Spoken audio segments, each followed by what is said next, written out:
अवधूत चिंतन श्री गुरुदेव दत्त श्री स्वामी समर्थ। मी नीलम आपल्या स्वामी चॅनलमध्ये तुमचं मनापासून स्वागत करते।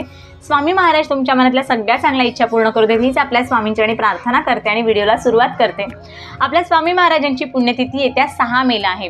जसं आपण स्वामींचा प्रकट दिन सोहळा साजरा केला त्याच प्रकारे आपल्याला स्वामी महाराजांच्या पुण्यतिथी निमित्त सुद्धा काही सेवा करायची आहे। तर सेवा काय करायची त्या दिवशी अजून तुम्हाला काय काय करता येईल तेच मी या व्हिडिओमध्ये सांगणार आहे। तर व्हिडिओ शेवटपर्यंत नक्की ऐका, कुठेही स्किप करू नका, म्हणजे तुम्हाला सगळ्या प्रश्नांची व्यवस्थित उत्तर सापडतील। अगदीच जर नाही कळलं तर मला कमेंट करा, मी तुम्हाला कमेंटद्वारे उत्तर देण्याचा नक्की प्रयत्न करेन। तर आपण प्रकट दिनानिमित्त आपण प्रत्येक सेवेकराने काही ना काहीतरी सेवा केली असेल, तुमच्या मनातल्या चांगल्या इच्छा महाराजांनी पूर्ण सुद्धा केल्या असतील। त्याच प्रकारे आपल्याला आता स्वामींच्या पुण्यतिथी निमित्त सुद्धा काही सेवा करायची आहे। तर 30 एप्रिल पासून 6 मे पर्यंत हा सप्ताह असणार आहे। या सप्ताहामध्ये सुद्धा तुम्ही विविध प्रकारच्या सेवा करू शकता। काय काय सेवा करू शकता? गुरुचरित्राचं पारायण करू शकता, संक्षिप्त गुरुचरित्राचं पारायण करू शकता, स्वामी चरित्र सारामृताचं पारायण करू शकता। आणि मी तर म्हणेन प्रत्येक सेवेकराने जसा वेळ मिळेल तसं जसं तुम्हाला जमेल तसं कोणतं ना कोणतं एकतरी पारायण अवश्य करून बघा। तुमच्या मार्गातले जे काही अडथळे असतील ते दूर होतील। तुमची जर कामं मार्गी लागत नसेल तर तीही लागायला मदत होईल। पारायण अवश्य करून बघा। स्वामी महाराज आपल्याला काही ना काहीतरी कायम देत असतात। आपण जो श्वास जो घेतो तोही स्वामी महाराजांचीच कृपा आहे असं म्हटलं तरी चालेल। तर आपण सुद्धा स्वामींसाठी काहीतरी म्हणून सेवा तरी अवश्य केली पाहिजे। आणि नाही जर वेळ मिळाला, वेळच नसेल किंवा घरातल्या कामांमुळे जर तुम्हाला काही जमत नसेल तर सरळ स्वामी महाराजांचं नामस्मरण, कारण नामस्मरण हे एक मोठं शस्त्र मानलं जातं, ते तुम्ही अवश्य करू शकता। कुठेही उठता बसता कुठेही तुम्ही स्वामींचं नाव अवश्य घेऊ शकता। तर नक्की करून बघा। तर 30 एप्रिल पासून 6 मे पर्यंत हा सप्ताह असणार आहे। आपल्या जवळच्या केंद्रात सुद्धा आता सप्ताहानिमित्त विविध कार्यक्रम, विविध सेवांचं आयोजन केलेलं आहे। जर जवळपास केंद्र असेल तर तिथे जाऊन तुम्ही स्वामी सेवेचा नक्कीच लाभ घ्या। तर आपल्याला 6 मेला काय करायचंय? 6 मे सोमवार आपल्याला सकाळी लवकर उठायचंय, आंघोळ करून पहिलं उंबरठ्याचं आपल्याला हळदीने आणि गोमूत्राचं लेपन करायचंय। त्याच जशी आपण रेग्युलर देवाची पूजा करतो तशी रेग्युलर पूजा करा। त्यानंतर तुम्हाला जर तुमच्या घरात जागा असेल तर तुम्हाला जर स्वामींची वेगळी मांडणी करायची असेल तर वेगळी मांडणी करू शकता। एखादं स्वामींचं दिंडोरीपणे सेवा केंद्राचं नित्यसेवा स्तोत्रमंत्र हे जे पोथी आहे तर त्या पोथीमध्ये जेवढी काही स्तोत्रमंत्र आहे ती सगळी स्तोत्रमंत्र त्या पोथीमध्ये दिलेली आहेत। जर तुमच्याकडे पोथी नसेल तर सरळ यूट्यूबला सर्च करा आणि त्याच्यावरती लावलं तरी चालेल। तर चौरंगावरती ताम्हण घ्यायचं, ताम्हणामध्ये स्वामींची मूर्ती घ्यायची, स्वामींच्या मूर्तीवरती आपल्याला पाण्याने किंवा दुधाने अभिषेक करायचे। तर पहिलं आपल्याला कोणतं स्तोत्रमंत्र म्हणायचंय तर श्री स्वामी स्तवन। श्री स्वामी स्तवन म्हणताना तुम्हाला कोणताही अभिषेक करायचा नाही, फक्त हात जोडायचे आणि श्री स्वामी स्तवन म्हणायचे। माळ घ्यायची आहे आणि श्री स्वामी समर्थ या षडाक्षरी मंत्राचा जप करत तुम्हाला स्वामींच्या मूर्तीवरती पाण्याने किंवा दुधाने अभिषेक करायचा आहे। त्यानंतर गणपती अथर्वशीर्ष, श्री सूक्त, पुरुष सूक्त, पवमान सूक्त आणि श्री राम रक्षा स्तोत्र म्हणत तुम्हाला पाण्याने किंवा दुधाने अभिषेक करायचे आहे। तुम्हाला ही स्तोत्रमंत्र म्हणताना त्यांची फलश्रुती नाही घेतली तरी चालेल, फक्त स्तोत्रमंत्र आहेत तेवढं म्हणा, तेवढं केलं तरी चालेल।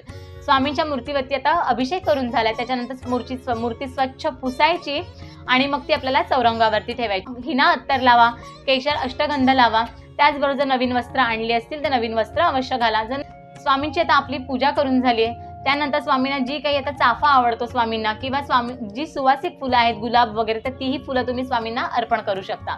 अशा प्रकारे स्वामींची पूजा वगैरे झाल्यानंतर स्वामींना खडी साखरेचा अवश्य नैवेद्य दाखवा, अगरबत्ती दाखवा, धूप दाखवा, ओवाळून घ्या, घंटी वाजवा। अशा प्रकारे आपल्या स्वामींची जी पूजा आहे पंचोपचारे ती पूजा करून झालेली आहे। दुपारी तुम्ही जे अन्न ग्रहण करणार आहात अन्नाचा नैवेद्य दाखवा। मग काही तुम्हाला घेवड्याची भाजी वगैरे करायची असेल, कांदा भजी करायची असेल, जे स्वामींचे आवडते पदार्थ म्हटले जातात त्यांचा तुम्ही नैवेद्य दाखवू शकता। अशा प्रकारे आपली स्वामींची पूजा करून झाली। आता सेवा काय करायची तर दिवसभरात तुम्हाला जशी काही स्वामींची तुम्हाला जेवढी काही पॉसिबल होईल तेवढी सेवा तुम्ही करू शकता। पण सेवा जर काही करायची झाली तर श्री स्वामी समर्थ या षडाक्षरी मंत्राचे तुम्हाला 11 माळ जप करायचे। 11 वेळा तारक मंत्राचं पठण करा। श्री स्वामी चरित्र सारामृताचं 1 ते 21 अध्यायाचं संपूर्ण पोथीचं वाचन तुम्ही या दिवसभरात करा। मग तुम्हाला 1 ते 21 अध्याय एकाच वेळी जर नाही शक्य झाले तर थोडे अर्धे आता करा, नंतर थोडे करा, असं केलं तरी चालेल। तर ही सेवा मात्र तुम्ही अवश्य करून बघा, म्हणजे ही सेवा जी आहे ती स्वामींची अतिशय प्रभावी सेवा आहे आणि ही सेवा तुम्ही त्या दिवशी अवश्य करून बघा। जसा वेळ मिळेल तसा सेवा करा, परंतु नक्कीच करा। त्याचबरोबर संक्षिप्त गुरुचरित्राचं सुद्धा तुम्ही पठण त्या दिवसात करू शकता। अशा छोट्या सेवा आहेत, परंतु या सेवा केल्यामुळे तुमच्या आयुष्यातले जे काही अडथळे आहेत किंवा जे काही प्रश्न मार्गी लागत नाहीये तर ते लागायला मदत होईल। तर तुम्ही ही सेवा अवश्य करून बघा आणि कोणतीही सेवा करताना स्वामींवरती 100% विश्वास ठेवा की ही सेवा केल्यामुळे माझ्या आयुष्यात पॉझिटिव्ह बदल होणार आहेत, अशी सेवा म्हणा आणि मग सेवेला बसा. बघा, तुमच्या फक्त तेवढं केल्यामुळेच तुमच्या आयुष्यातले अर्धे प्रश्न मार्गी लागतील.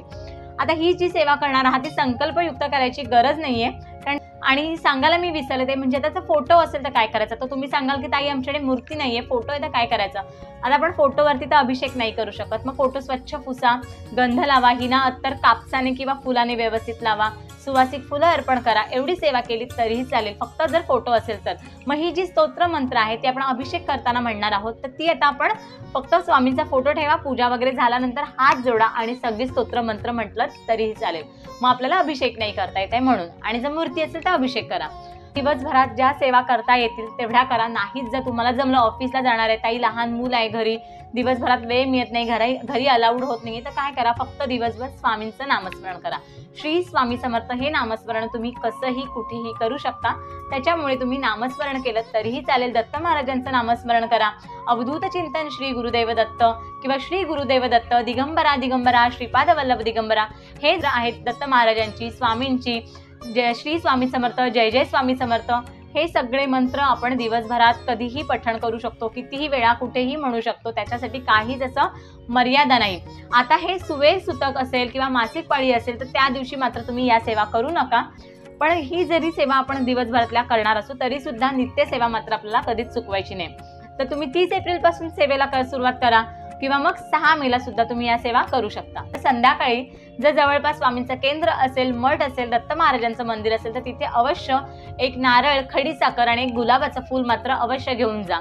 स्वामींचा आशीर्वाद घ्या आणि आमचं संपूर्ण आयुष्य स्वामी तुमच्या हातात आहे, तर आमचं आयुष्य मार्गी लावा. कितीही कठीण काळ आला, कितीही वाईट काळ आला तरी तुम्ही मात्र आमची साथ सोडू नका, हे स्वामींना मात्र अवश्य सांगा. तर दिवसभरात जेवढा काही सेवा करता येतील, जेवढं काही घरातलं वातावरण पॉझिटिव्ह ठेवता येईल तेवढं मात्र अवश्य ठेवा. आणि जेवढं काही स्वामींची सेवा करता येईल तेवढी मात्र अवश्य करा. आजचा व्हिडिओ आवडला का? व्हिडिओ आवडला असेल तर व्हिडिओला लाईक करा, शेअर करा, कमेंट करा. चॅनेलवर जर नवीन असाल तर चॅनेलला सबस्क्राईब करा. जास्तीत जास्त सर्व लोकांपर्यंत हा व्हिडिओ 6 मे पर्यंत प्रत्येकापर्यंत पोहोचवायला मात्र अवश्य विसरू नका. इथेच थांबते. धन्यवाद. श्री स्वामी समर्थ.